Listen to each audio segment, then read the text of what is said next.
तल कर रहे हैं कि मैंने सुने थे बेरहमी के मंजर बहु, मैंने सुने थे बेरहमी के मंजर बहु। आज ये मंजर देख भी लिया, आज ये मंजर मैंने देख भी लिया, और जिसको दिया था देश की हिफाजत का ठेका उसी के हाथ में खूनी खंजर देख भी लिया। ये हालत है इस भारत। मणिपुर में क्या होता है, यहाँ तुम मर जाते हो, भूतनी के हो, तुम्हें शर्म नहीं आती? डूब के मर जाना चाहिए। विदेश में पैदा हुआ, तुम्हारा विदेशी बाप है। हाँ, ये भूतनी के तुम्हारी इजराइल का दिखा दोगे सब। इजराइल में मिसाइल दिखा दोगे, तुम कितने मर गए वहाँ दिखा दोगे, और तुम्हारी की देश में भारत का कुछ नहीं है तुम्हारे पास। ना यहाँ की महंगाई बताएंगे, ना बेरोजगारी बताएंगे, ना गरीबी दिखाएंगे, ना भुखमरी दिखाएंगे। बताएंगे तो यहाँ सिर्फ मोदी मोदी मोदी मोदी, समझे? और देश की जनता रोदी रोदी, सारा देश विरोध कर रहा है इस पाखंडवादी सरकार का और इस मीडिया का। मोदी मोदी मोदी, आज देश आजाद हो गया। एक हुआ था तानाशाह शासक, कौन? हिटलर। ये महाजुटलर है भूतनी का, कुछ नहीं। हर महीने मन की बात होती है जनता की। हाँ, तो मन की अपने मन की करती है, मगर दूसरे के मन की सुनता कहाँ है? अपने मन की। पहले मैं कह रहा हूँ प्रधानमंत्री कम, पीएम का मतलब है प्रवचन मंत्री। ये प्रवचन मंत्री है। ये अच्छे दिन है। अभी क्या सोच रहे हो? अगर ईवीएम मशीन से आ भी गए ना, पब्लिक इनकी नारंगी मौसमियों का जूस निकाल देगी, समझे? सड़ा देगी इनको, पिलपिला कर देगी मार मार के। देश को नरक बना के रख दिया इन्होंने। तो एक भाव बताओ, जब महिलाओं के प्रति इनकी ऐसी सोच होगी तो कैसे होगा? इनके शासन में बहन बेटियों की इज्जत लूटी जा रही है। इनके सांसद, इनके खुद सांसद, इनकी विधायक सुरक्षित नहीं है, उनके साथ बदतमीजी करते हैं इनके सांसद मंत्री।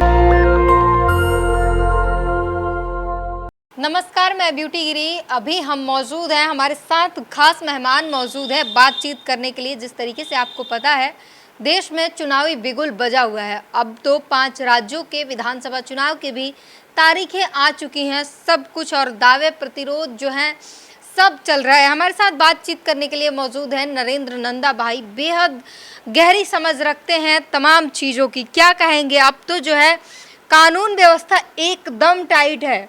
कोई भी थोड़ा अपराध करे नहीं कि उस पर बुलडोजर चल जाता है, थोड़ा बहुत घुसखोरी किया नहीं कि ईडी आता है और तुरंत उठा के ले जाता है। पत्रकारों को ले गए, संजय सिंह को ले गए। क्या कहेंगे? बिल्कुल बहुत टाइट है। इनसे पूछना चाहता हूँ, पुलवामा में 350 किलो IDX आई थी, उस पर ईडी ने क्या करा? ठीक है, अडानी की बंदरगाह पे 3,500 किलो हीरोइन, नशीले पदार्थ आए, मादक पदार्थ आए, उसके लिए ईडी ने क्या करा? ठीक है। और जो ब्रजभूषण सिंह ने जो महिला खिलाड़ियों के साथ जो शोषण करा और छोटी छोटी बच्चियों के साथ जो घृणित काम किए, उसके साथ ईडी ने क्या करा? ठीक है।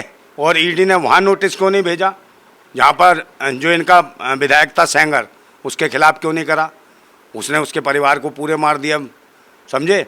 शोषिता के परिवार को सबको खत्म कर दिया, उस महिला को भी खत्म कर दिया, लड़की को। आप क्या चाहते हैं? देवरिया में जिस तरीके से प्रेमचंद यादव ने के परिवारजनों ने और उनके लोगों ने जिस तरीके से एक दुबे के पूरे परिवार को ही खत्म कर दिया, उनको ऐसे ही छोड़ दिया जाए? नहीं, छोड़ क्यों दिया जाए? हम पकड़ने वाले हैं, हम छोड़ने वाले हैं। देश का संविधान है, भारत का संविधान है जो सबको न्याय देता है, समझे? ये कोई मंत्रों से तो चलता नहीं है कि अब भाई मार दिया दुबे जी के परिवार को। तो भाई उनके पास तो वो तो पहले एक समय था जो मंत्र पढ़े और श्राप दे दिए भस्म हो जाता था।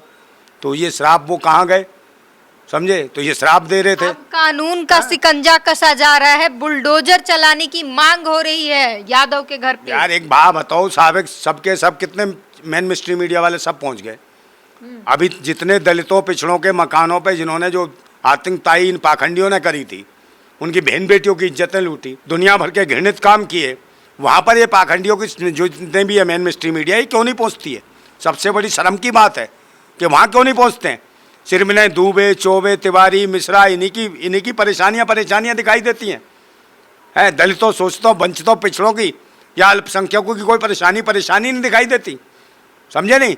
तो भारत की मीडिया बहुत अग्रसर है, इस समय इजराइल में पहुंची हुई है और पल पल की रिपोर्टिंग हो रही है, लाइव रिपोर्टिंग चल रही है। हाँ, ये भूतनी के तुम्हारी इजराइल का दिखा दोगे सब। इजराइल में मिसाइल दिखा दोगे, तुम कितने मर गए वहाँ दिखा दोगे, और तुम्हारी माँ की देश में मणिपुर में क्या होता है, यहाँ तुम मर जाते हो, भूतनी के हो, तुम्हें शर्म नहीं आती? डूब के मर जाना चाहिए। विदेश में पैदा हुआ, तुम्हारा विदेशी बाप है सब। भारत का कुछ नहीं है तुम्हारे पास। ना यहाँ की महंगाई बताएंगे, ना बेरोजगारी बताएंगे, ना गरीबी दिखाएंगे, ना भुखमरी दिखाएंगे, और ना यहाँ क्या हालत है, शिक्षा का क्या हालत है, इसके बारे में नहीं बताएंगे। रोजगार की स्थिति क्या कमजोर है, ये नहीं बताएंगे। स्वास्थ्य सेवाएं सारी ठप कर दी हैं, ये नहीं बताएंगे। देश के 65-70 हज़ार स्कूल बंद कर दिए, ये नहीं बताएंगे। बताएंगे तो यहाँ सिर्फ मोदी मोदी मोदी मोदी, समझे? और देश की जनता रोदी रोदी, ये तो है यहाँ देश में। सारा देश विरोध कर रहा है इस पाखंडवादी सरकार का और इस मीडिया का। जो आप कह रही थी 14 एंकर, ये भूतनी के वो 14 एंकर हैं जो सन 2014 तक अपनी माँ के गर्भ में ठहरे हुए थे। जैसे मोदी जी आए तो निकल आए बाहर से लेके माइक साइक कैमरे सैमरे, मोदी मोदी मोदी आज देश आज़ाद हो गया। ये भूतनी के वो हैं ये 14 एंकर, समझे। सन 2014 में आटा का रेट क्या था? 14 रुपये किलो, और आज क्या है? 40 रुपये किलो आटे का भाव। तो ये हालत है। फ्रीडम ऑफ स्पीच पर ये पाखंडियों की सरकार यही तो करेगी। अब इनका क्या है, वो मोदी जी का चैनल नहीं चला, इसमें भारतवासियों को क्या कमी है जब उन्हें पसंद ही नहीं करता कोई। उन्होंने कहा देखो बहनों और भाइयों, मैं यूट्यूब पे आ गया हूँ, मेरा चैनल देश के लोगों ने खोला, टक टक टक टक टक, उसमें देखना मोदी जी के चैनल पर, उसमें देखो लोगों का कमेंट गालियाँ दे रहे हैं। है कोई कह रहा देश बेच दिया इसने, है कोई कहता है उसके बहन बेटियों की इज्जतें लुट रही हैं, कोई कह रहा शिक्षा के केंद्र बंद कर दिए, कोई कह रहा सरकारी संस्थान बेच दिए। ये लुटेरा है, महाझूठा है, ये झुटलर है। एक हुआ था तानाशाह शासक, कौन? हिटलर। ये महाझुटलर है भूतनी का, समझे। भूतनी का मतलब क्या है? भूत प्रेतों में बात करने वाले, भूत प्रेत, भय भूत, भय भूख, भ्रष्टाचार की जो बात करते हैं ये हैं भूतनी के। मैंने भूतनी का कहता हूँ जो भूत प्रेतों की बात करते हैं, समझे। इसलिए मैं कहता हूँ भूतनी की सुन लो। नरेंद्र मोदी जनता से हर वक्त जुड़े रहना चाहते हैं, पल पल की खबर देना चाहते हैं, इसलिए यूट्यूब पे आए हैं, हर वक्त जनता से जुड़े रहेंगे। अरे मैडम यूट्यूब पे छोड़ो, वो अमेरिका का राष्ट्रपति आया था, वो तो कह रहा था भाई हमारा प्रेस सम्मेलन करा दो, प्रेस वार्ता हम करना चाहते हैं। उन्हें तो आज़ादी नहीं, तो चलो उन्हें आज़ादी नहीं तो खुद क्यों नहीं करता प्रेस सम्मेलन। ये प्रधानमंत्री पहला है जो प्रेस के सामने कभी आया खुल के, है कुछ नहीं। हर महीने मन की बात होती है जनता की। हाँ तो मन की अपने मन की करती है, मगर दूसरे के मन की सुनता कहाँ है ये, है अपने मन की। पहले मैं कह रहा हूँ प्रधानमंत्री कम, पीएम का मतलब है प्रवचन मंत्री। ये प्रवचन मंत्री है। अबे कहीं भा बन जाता, लगता भी कभी दाढ़ी बढ़ा लेता है, कभी मुकुट लगा लेता है, कभी कुछ कर लेता है, जहाँ चला जाता है वैसा ही बन जाता है मैडम। किसी में चला जाए, सेना में चला जाए सेना की ड्रेस पहन लेगा, समझे। कहीं और चला जाए, वहाँ चला जाए आदिवासियों तो आदिवासियों की तरह पहन लेगा। नागालैंड में पहुँच जाए तो वहाँ के कपड़े पहन के झिंगा लाला बन जाएगा। ये हालत है इसकी। मगर ये देश की एक कौम है बेसब्री से इंतजार कर रही है। यही तो खासियत है, देश की अलग अलग कल्चर को रिप्रेजेंट करता है प्रधानमंत्री। ऐसा प्रधानमंत्री का है जो हर कल्चर को सम्मान दे, रिप्रेजेंट करे। एक कल्चर है वो बड़ी बड़ी आंखें बिछाए बैठा है इसके लिए। 4 किलो गेहूं उबाल के खाती हो, जनता को राशन दे रहे, सहायता कर रहे हैं जनता की। हाँ तो उबालेगा भी तो सही, गैस कौन देगा? इसका बाप देगा, वो नाली गैस तो दे दे। कम तो किया है। तेल मिर्च मसाले कौन देगा? सुनिए, टमाटर महंगा हो गया था, बड़ा हल्ला मचाया आपने। अच्छा। टमाटर के दाम कम कर दिए। सिलेंडर महंगा हो गया था, हल्ला मचाया आपने, सिलेंडर के दाम कम कर दिए। सिलेंडर के कम कर दिए मैडम, सिलेंडर के बढ़ा दिए 250 रुपए, कमर्शियल सिलेंडर पर बढ़ा दिए। आप क्या जान रही हो? ये वो लोग हैं कितना 1300 रुपए सिलेंडर कर दिया, 300 रुपए बढ़ाया करती थी स्मृति ईरानी, है। और अब इन्होंने कर दिया 1300 में से 200 हटा दिए, तुमने शोर मचा दिया, कम कर दिए। ये वो लोग हैं। मार दिया। अरे मैडम ये देश के लोगों के कपड़े उतार लेते हैं, समझे। इन्होंने पूरे देश के लोगों के कपड़े उतार देंगे, फिर उसके बाद कहेंगे चड्डी फ्री में, ये 200 रुपये फ्री, समझे। तो ये देखो कि किसने कपड़े उतारे देश के, और ये चड्डी कौन फ्री में बांट रहा है? ये भूतनी के वो हैं। और इनके शासन में चड्डी फ्री की तो छोड़ो, नंगे निर्वस्त्र घुमा दिए। ये अच्छे दिन है? आप मुझे बताओ, मणिपुर में नंगी ने घुमाई बहन बेटियां? देश के सेना के जवानों की पत्नियां घुमा दी इन्होंने निर्वस्त्र, और सेना के नाम पर वोट मांगते हैं भूतनी के, समझे। और उनको देखो बेचारे वृद्धों की क्या हालत कर दी।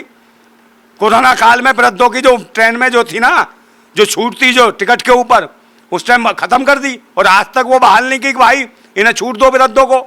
और वृद्धों की ये वृद्धा पेंशन की ऐसी तैसी कर दी।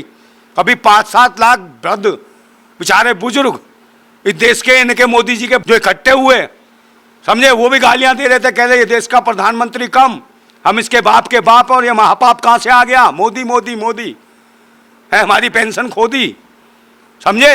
ये ढोंगी पाखंडियों से देश नहीं चलेगा। आप भी उठा लिए जाओगे। पत्रकारों को देखो, जब ज्यादा बोलते हैं, उग्रवाद फैला रहे हैं, ईडी आकर ले जा रही है उन्हें, आपको भी ले जाएगी। हाँ तो ले जाए, क्या बात है। हाँ ले जाए दिल्ली पुलिस, क्या दिक्कत है? गोली मार दो भाई। उग्रवाद फैला रहे हैं आप। हाँ उग्रवाद, तुम आतंकवादी देशद्रोही हो, हम उग्रवादी हैं। अबे क्या लूट लिया हमने, ये बताओ, हमें क्या दे दिया तुमने? ये तो बजाओ जो क्या लूट लिया तुम्हारा, तुम्हारी माँ की हो जिंदाबाद। जनता को क्यों भड़का रहे हैं? जनता को भड़का रहे हैं आप। अच्छा भला करिए जनता, कहाँ भला करिए बताओ? वो तो बताएगी ना जब जूते मारेगी इन भूतनी वालों को। अभी क्या सोच रहे हो, अगर ईवीएम मशीन से आ भी गए ना, पब्लिक इनकी नारंगी मौसमियों का जूस निकाल देगी, समझे, सड़ा देगी इनको, पिलपिला कर देगी मार मार के। ये देश को नरक बना के रख दिया इन्होंने, समझे। प्यार करती है मोदी से। हाँ हाँ, प्यार करती है, चाटती है ना उसे। तो देश की जनता प्यार करती है भाई, कोई प्यार नहीं करता। शकल ही ऐसी है, आदमी डर जाता है इनकी शक्लें देख के।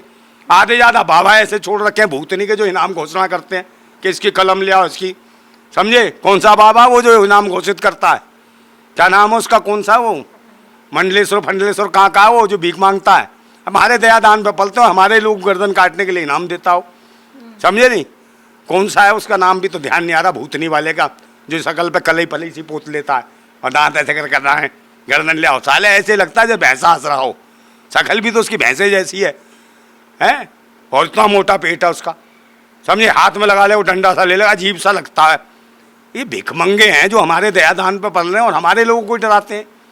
भूतनी के बड़े बड़े पेट करके, पेट फाड़ के भूसा भर देगा कोई तुम्हारे, हैं, और भैंस के आगे डाल देगा कचरा समझ के। शिकंजा कसना शुरू कर दिया है दिल्ली पुलिस और ईडी के थ्रू। जो भी पत्रकार बात कर रहे थे, माओवाद फैला रहे थे, उग्रवाद फैला रहे थे, उनको आधी रात को पुलिस, दिल्ली पुलिस उठाकर ले गई, जांच पड़ताल किए गए, उनके लैपटॉप उठा लिए गए, तमाम चीज़ों पे कस्टडी में भी उन्हें रखा गया। आपको भी उठा लिया जाएगा? हाँ तो उठा लेना, क्या दिक्कत है, उठा ले, चुम्मा दे रहा हूँ। आजा आजा मेरे बच्चे, आइस पाइस धप्पा है, मैं हूँ तुम्हारी सरकार का पप्पा, समझे। हड़प्पा की संस्कृति से आगे का आदमी हूँ मैं। चाइना का एजेंडा चला रहे हैं आप लोग। कौन सा चाइनीज एजेंडा चला रहे हैं, बदनाम करने के लिए मोदी को पैसा लेते हैं। अरे मैडम, ये प्रधानमंत्री चाइना से मूर्तियाँ बनवाता है, चाइना की एक एक चीज़ आ रही है, ट्यूबलाइट, बल्ब, बच्चों के खिलौने, तुम्हारे कपड़े, मोबाइल सोबाइल, ये माइक साइक, सब कुछ, ये फिल्में सब तो चाइना से आ रही हैं। ये है तो इसको आने कौन दे रहा है, भूतनी का वो। इसको अंदर करो, खुद क्यों नहीं बंद हो जाता तू तो मंगा रहा बाहर से। बिना सरकार की अनुमति के अंदर आ जाएंगे सब चीज़ें। लाइटें फाइट है, पंखे सब तो चाइना से आ रहे हैं, बच्चों के खिलौने, डायपर, समझे। और तो बहुत सारी चीज़ें बोल भी नहीं रखता, मैं शर्म आ जाएगी मुझे भी। शर्म हो, पहले इनको कहो ये खुद मंगाते हैं चाइना से, फंडिंग ले रहे हैं, खुद से फंडिंग ले रहे हैं, और चाइना अंदर घुसाया देश के अंदर। लोग को फंडिंग आ रही है चाइना से। हाँ, फंडिंग तो इतनी आ रही है, हम फटे जा रहे हैं। देख लो कितने पैसे भरे पड़े हैं, फटे जा रहे हैं। फंडिंग हमें आ रही है चाइना से, हैं, हमें नहीं आती भाषा वहाँ की, आऊँ माऊँ चाऊँ चुई तुम कौन क्या है।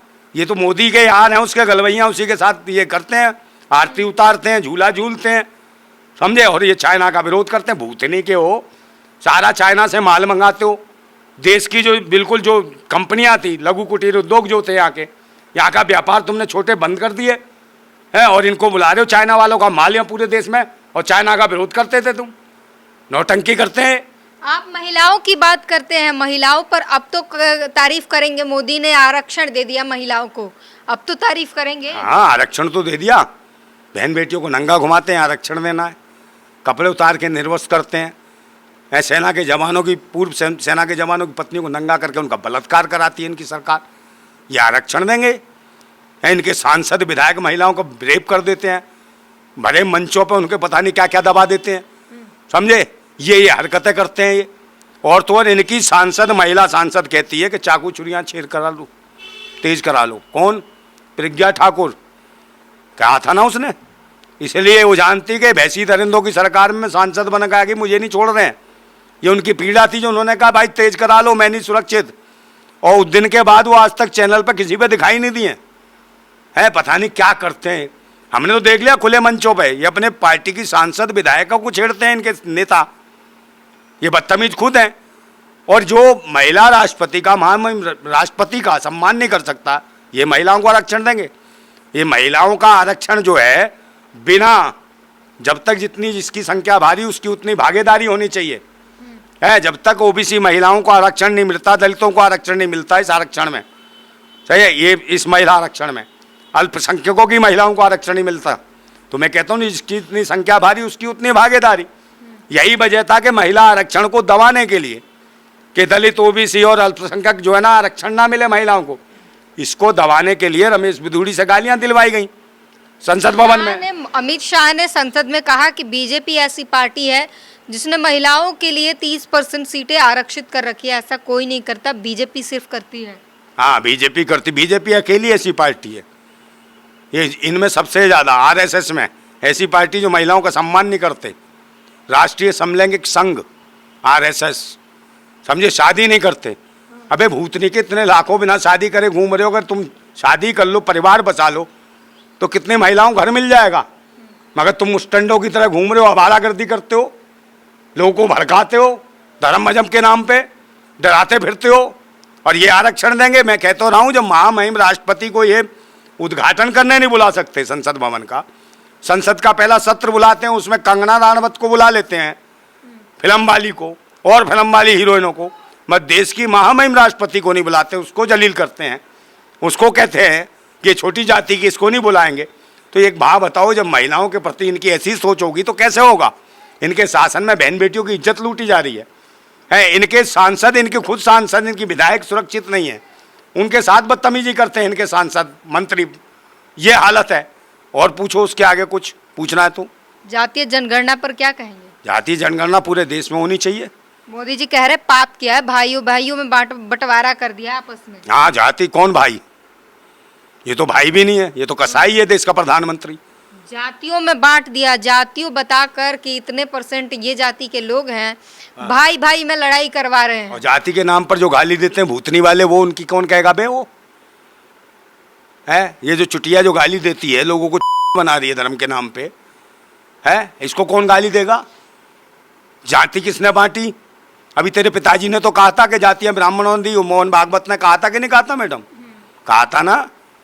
तो फिर वहाँ तेरी चोंच नहीं चली कि क्या कहा मोहन भागवत ने, क्योंकि वो तुम्हारे पप्पा हैं, समझे, उन्होंने कुछ भी कह दें। और अगर देश की जनता अगर जो सही काम कर रहे हैं, अभी पूरे देश को जाति जनगणना करानी पड़ेगी, समझे नहीं। और ये पता नहीं कहाँ कहाँ से आ गए मैडम, समझ नहीं आती है। ये देश को बर्बाद करने पर तुले हैं, और जब से आए हैं विश्वगुरु बना रहे हैं। धर्म मजहब जात पात के अलावा इनके पास कुछ नहीं है। तो मैं खुद कहता हूँ कि एक शेर फिर बोल देता हूँ कि मैंने सुने थे बेरहमी के मंजर बहुत, मैंने सुने थे बेरहमी के मंजर बहुत। आज ये मंजर देख भी लिया, आज ये मंजर मैंने देख भी लिया, और जिसको दिया था देश की हिफाजत का ठेका, उसी के हाथ में खूनी खंजर देख भी लिया। ये हालत है इस भारत की, समझे, कत्ल कर रहे हैं। तो आपने सुना किस तरीके से इन्होंने बेबाकी से बोलते हैं, और बेबाकी से बोलने के कारण ये जनता के दिलों पर राज करते हैं। पूरी बातचीत पर अपनी प्रतिक्रिया जरूर दीजिए। कैमरामैन आशीष के साथ ब्यूटी गिरी, धन्यवाद। नेशनल दस्तक की आपसे गुजारिश है कि अगर इसको बचाना चाहते हैं तो नेशनल दस्तक को सब्सक्राइब करने के लिए रेड कलर के सब्सक्राइब बटन को दबाएं, फिर बेल आइकन की घंटी दबाएं। नेशनल दस्तक को बचाने के लिए बहुत जरूरी है कि हर खबर को शेयर करें, लाइक करें, कमेंट जरूर करें।